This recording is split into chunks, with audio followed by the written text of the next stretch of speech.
আসসালামু আলাইকুম প্রিয় দর্শক বন্ধুরা, আপনারা দেখতে পাচ্ছেন স্ক্রিনে লক্ষ্য করে নারী শিক্ষার্থীকে নিয়ে কুরুচিপূর্ণ মন্তব্য করার কারণে এই জারজ মিডিয়া সে 24 শিবির কর্মীকে নিয়ে একটা প্রতিবেদন বানিয়েছে।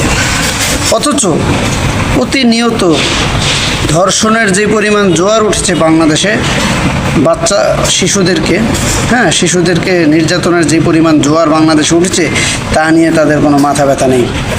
এই জারজ মিডিয়া যেগুলো আছে, আপনারা গিয়া যে যেখানে পারেন আপনাদের আশপাশে যে জারজ মিডিয়াগুলো যারা আছে না, এই মিডিয়ার কর্মীদেরকে যারা দেখবেন না, এই উল্টাপাল্টা সংবাদ মনে করেন যারা প্রকাশ করে, ওদেরকে ধৈর্য ইচ্ছা মতো মনে করেন একটা পালিশ দেন ভাই।